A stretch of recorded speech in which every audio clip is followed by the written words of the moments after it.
Orengo hoje terá a sua programação um pouquinho diferenciada. Ele participará de uma entrevista com o ministro-chefe da Secretaria de Comunicação Social da Presidência da República, Paulo Pimenta, que já está conosco. Ministro, bom dia para o senhor. Bom dia, prazer poder conversar com vocês. Prazer é todo nosso. Orengo, entrego a você então a primeira pergunta ao ministro. Bom dia. Muito bom dia, Megali. Bom dia, ministro. Ministro, já temos mais de uma semana das invasões aos palácios aqui em Brasília, e o senhor foi um dos primeiros ministros a entrar no palácio e mostrar, inclusive, os estragos no seu gabinete, como tinha ficado o Palácio do Planalto. Eu pergunto, depois de mais de uma semana até de investigações, avaliações internas, o que foi preponderante na sua avaliação para a invasão e o que falhou ali naquele esquema, principalmente relativo ao Palácio do Planalto, que o senhor teve acesso logo depois, e o que está sendo feito agora para evitar que novos casos como esses aconteçam? Bom dia. Bom dia, Rodrigo. Olha, em primeiro lugar, as investigações ainda elas estão em curso, né? As apurações que vão nos trazer os detalhes, as responsabilidades, né? Todos os indícios apontam no sentido de que o que aconteceu jamais poderia ter acontecido se não tivesse ocorrido falhas, né? Ou conivências por parte de setores que estavam responsáveis pela segurança da esplanada e da sede dos poderes, né? Agora, eu acho que o mais adequado é que a gente, de fato, possa esperar a conclusão dessas investigações que vão, né, mostrar, inclusive do ponto de vista individual, as responsabilidades. Agora, o que eu acho que foi o mais importante de tudo isso, Rodrigo? Eu acho que o mais importante de tudo isso foi a resposta da sociedade, né?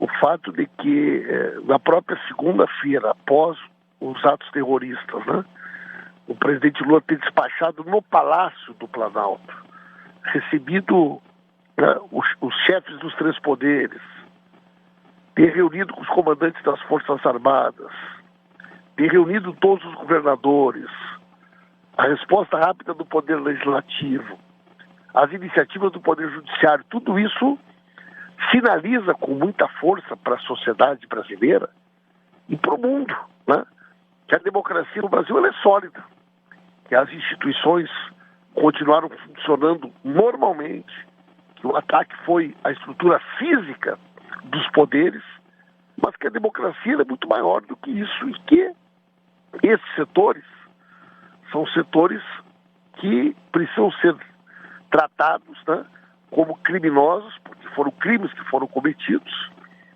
e devem ser responsabilizados. Os financiadores, os organizadores, os participantes. E nós fazemos um grande pacto na sociedade brasileira, que tenha como ponto de corte não a eleição. Eu acho que votar no Lula, votar no Bolsonaro, é o direito que a democracia assiste a qualquer pessoa. Agora, de que lado as pessoas ficaram? Nos episódios do domingo, né, no dia dos atos criminosos, eu acho que esse é um ponto de corte que pode repactuar um setor importante da sociedade brasileira que defende a democracia e que não tolera, né, a intolerância e o ódio da forma como ela foi manifestada. Ministro, o senhor falou sobre a importância da investigação, mas também já pontuou que há indícios daquele chamado gabinete do ódio, que era como era chamada aquela estrutura lá do antigo governo de Jair Bolsonaro, de agir nas redes sociais. O senhor disse que há indícios de que houve uma presença desse gabinete do ódio para promover esses ataques e promover notícias falsas que levaram a esses ataques. Que tipo de indícios o leva a crer na ação desse gabinete do ódio para promover os ataques do dia 8?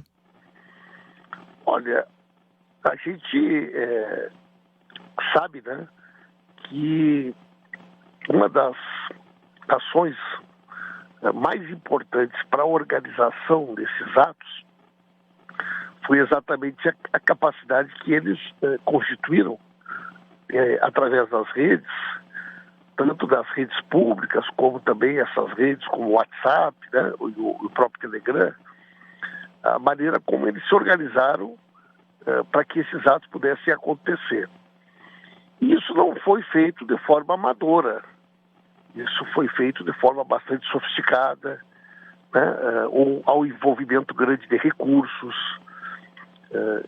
E se nós fizermos um mapeamento, e esse estudo, essa análise está sendo feita por nós, mas também pelo Poder Judiciário, pelo Ministério da Justiça, nós vamos observar que boa parte destas redes que se envolveram na organização desses atos, muitas delas inclusive que transmitiam ao vivo os atos, são as mesmas redes que durante, né, a campanha eleitoral, em outras oportunidades, tiveram um papel ativo, né, na promoção do discurso de ódio, o questionamento infundado da credibilidade do sistema eleitoral, das urnas eletrônicas, nos ataques ao Supremo Tribunal Federal, ao Tribunal Superior Eleitoral, na tentativa de desconstituição, né, da reputação dos adversários políticos.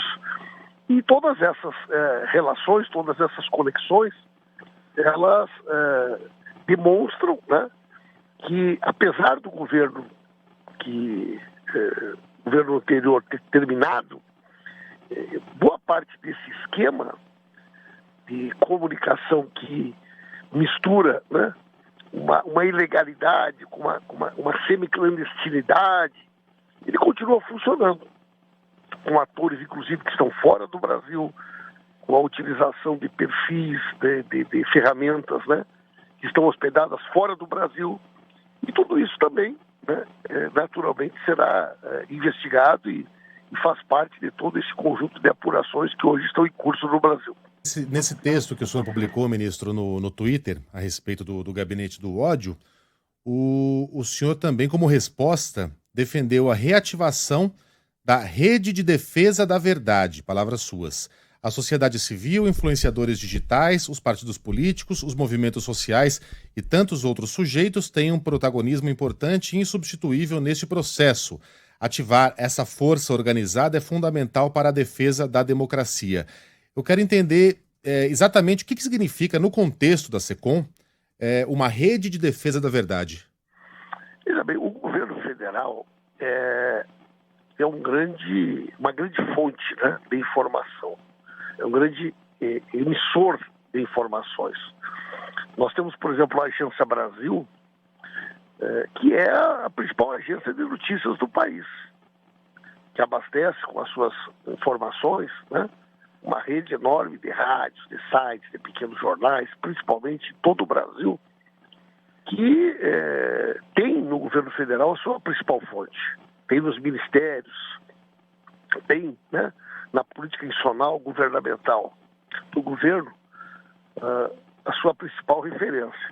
No último período, essas ferramentas, elas acabaram sendo capturadas por um processo ideológico que fez com que a comunicação governamental, a comunicação institucional passasse a ficar subordinada aos interesses políticos e ideológicos de quem estava no comando do país, do Palácio do Planalto. Isso descredenciou o governo, descredenciou, né, essa principal fonte de informação como uma fonte confiável. Eu poderia citar aqui muitos exemplos, né, não só o caso das vacinas, que vocês, né, tanto acompanharam, não é só o caso da Covid, mas pelo fato de que o governo Bolsonaro tinha relações com esses chamados grupos anti-vacina, o Brasil abandonou as campanhas de vacinação contra sarampo, poliomielite, o Zé Gotinha deixou de ser um personagem conhecido, e nós passamos a ter índices, né, absurdos de incidência de doenças que já estavam praticamente erradicadas, né?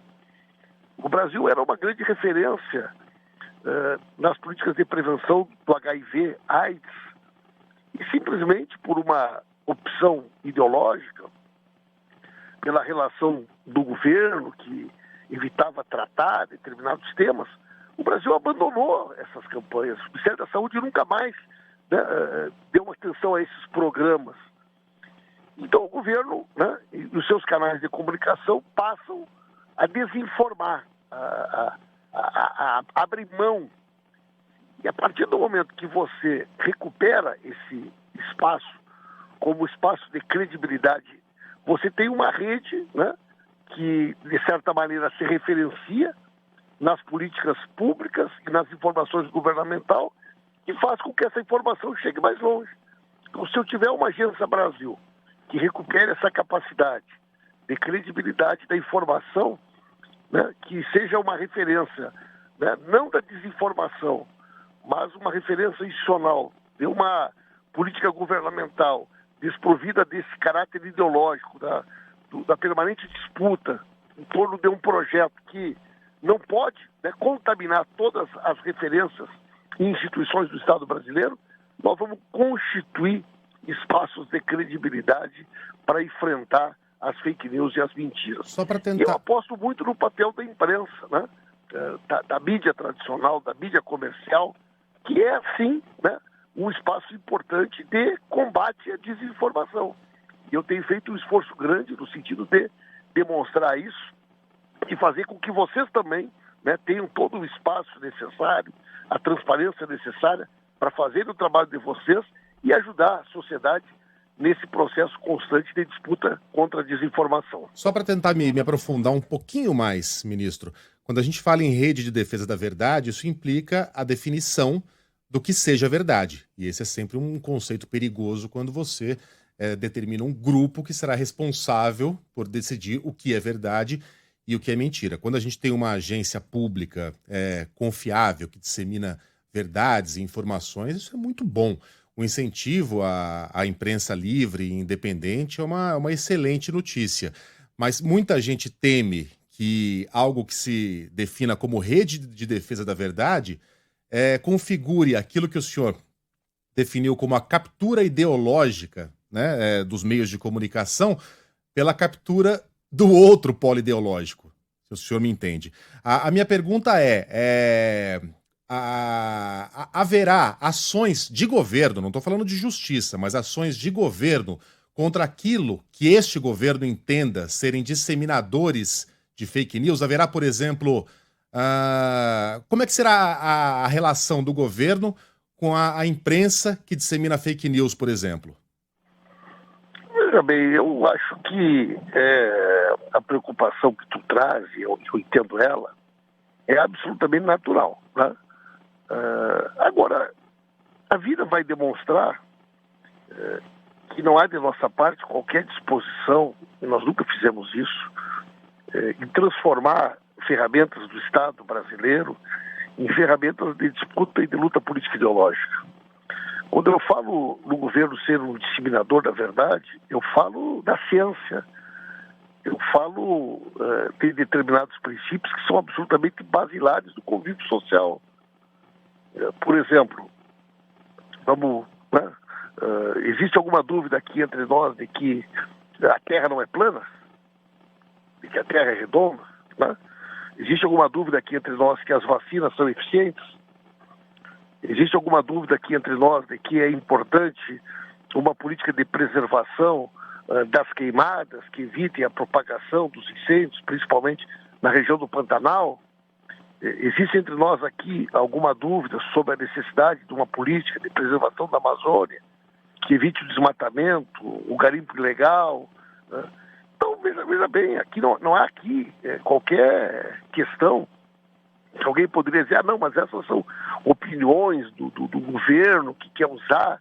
Então, existem princípios constitucionais que são muito claros a respeito da liberdade de expressão, da democracia, qual é o papel da comunicação governamental, e eu vou ser bastante cioso e bastante criterioso, né, com relação a essas questões. Então, não há de nossa parte nenhuma disposição, nenhum interesse de transformar as ferramentas do governo naquilo que exatamente nós queremos condenar e aquilo que nós queremos combater, que foi essa captura, né, que nós assistimos. Com relação à política governamental, onde é que se insere essa necessidade de responder à desinformação, né? Existem esferas distintas e papéis distintos. Então, você tem lá no Ministério da Justiça hoje, quer dizer, um conjunto de ações e iniciativas de natureza criminal, de natureza civil, que são iniciativas que não dizem respeito à liberdade de expressão, não dizem respeito ao livre exercício do jornalismo. Nós estamos falando de crimes que foram cometidos, né? As ações do Ministério da Justiça, elas dizem respeito a pessoas que cometeram crimes, ou na rede ou fora da rede. Isso não tem nada a ver com a SECOM, né? Isso é uma questão de natureza criminal. Agora, o que ocorre? Você tem, eventualmente, a desinformação sobre as políticas governamentais. Quando você tem uma campanha que busca criar uma versão, uma onda de desinformação a respeito de uma política pública, de uma ação do governo, e aí, evidentemente, é preciso que haja uma resposta, né? Por quê? Porque a desinformação, muitas vezes, ela mata. A desinformação, muitas vezes, ela leva, né, a determinadas situações que são muito graves. Então, naquilo que diz respeito a políticas públicas governamentais, quando houver a necessidade de esclarecimentos, de divulgação de uma versão que restabeleça de fato aquilo que é, né, a lei, o decreto, uma iniciativa adicional e formal do governo, com certeza isso vai ocorrer.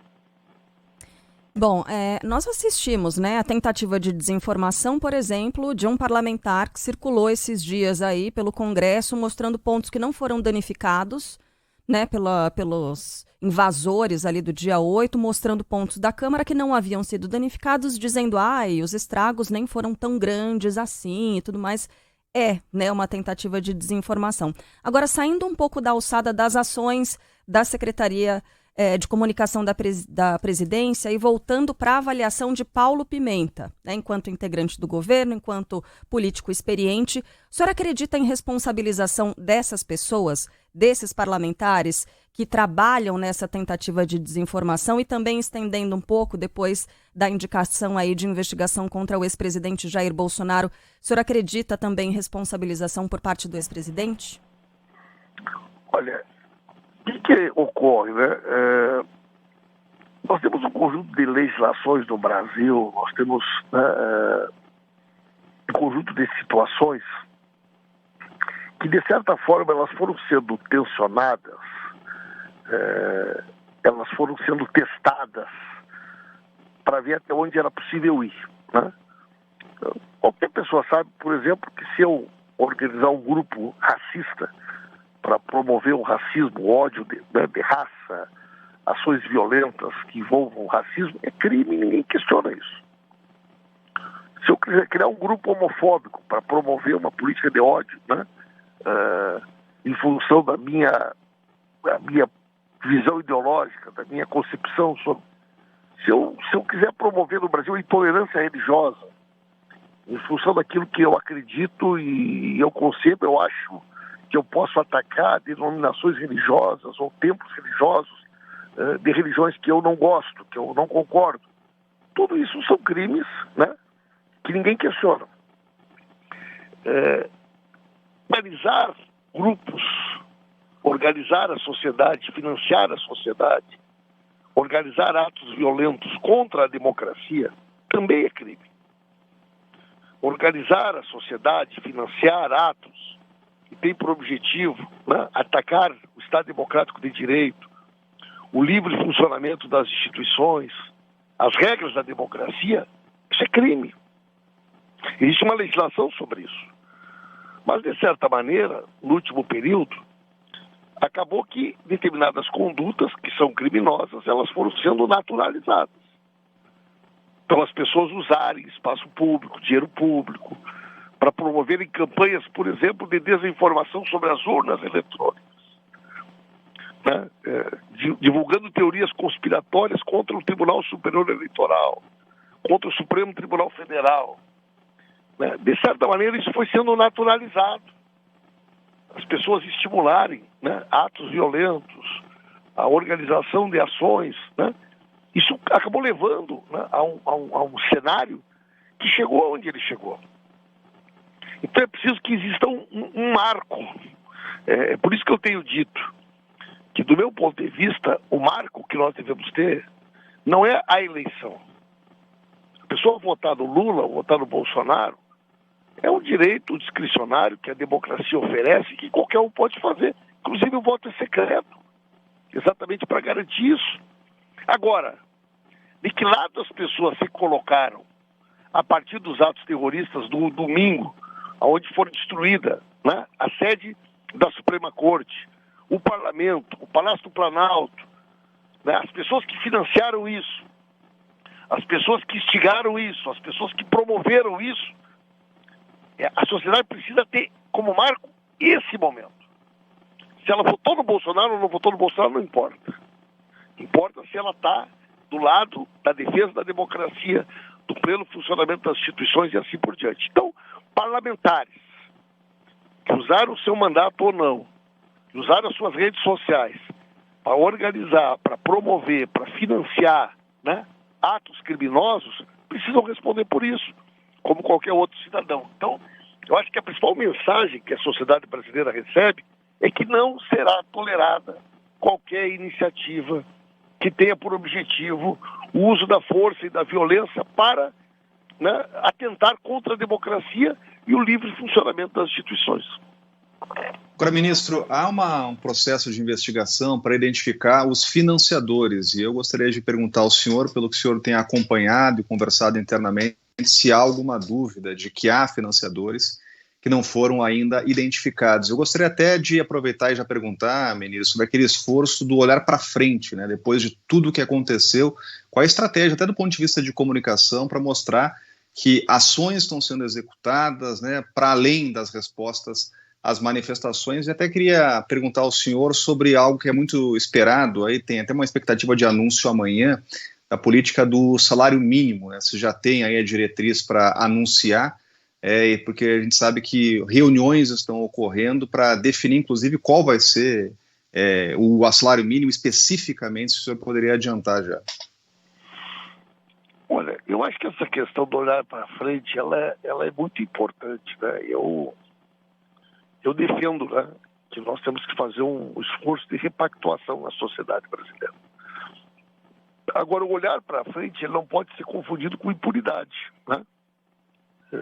Nós temos aí tramitando um projeto de lei de um deputado que foi líder do governo Bolsonaro e que propõe uma anistia, né? E o projeto está lá, né? O que ele diz? Anistia a todos aqueles que participaram, promoveram, financiaram, divulgaram, né, atos que têm por objetivo questionar o resultado das eleições. Essa lei, em tese, entra em vigor na data da sua publicação. Ou seja, quer dizer, você propor como um elemento de um processo de repactuação a anistia dos criminosos tem muito mais a ver com impunidade, né, com incentivo a que crimes como esse voltem a acontecer, do que, de fato, repactuar o país em torno do compromisso com a democracia, que é o que nós queremos, um diálogo respeitoso, de qualidade, mas que tenha como ponto de partida a Constituição Federal, a defesa das instituições e a defesa da democracia, né? Então eu acho que nós temos que fazer um esforço para olhar para frente. O Brasil vem, né, de um processo crescente de ódio, de intolerância, de violência. Muitas famílias não tiveram oportunidade de passar o Natal juntos, de passar o Ano Novo juntos, né? Porque esse processo de corrosão acabou dilacerando, inclusive, as relações pessoais entre as famílias, entre as pessoas. Nós temos que recuperar a capacidade das pessoas serem respeitadas, mesmo pensando diferente umas das outras, né? E eu acho que nós temos que fazer, né, um esforço nesse sentido, e esse é o nosso compromisso, essa é a nossa disposição. Com relação às pautas do governo, né, existe uma série de pautas que o governo está debatendo, não só a questão do salário mínimo, mas no Ministério das Cidades, no Ministério dos Transportes, na educação, na saúde. Cada vez mais nós queremos que o dia a dia, né, do trabalho do governo se volte, né, para estas questões que são carências, que são necessidades de respostas imediatas da população, e nós esperamos em breve, né, poder inclusive virar a página dessa pauta dos atos dia 8, deixar que a polícia, que o Poder Judiciário, que o Ministério Público faça a sua parte, conclua as investigações, possa punir os responsáveis, né?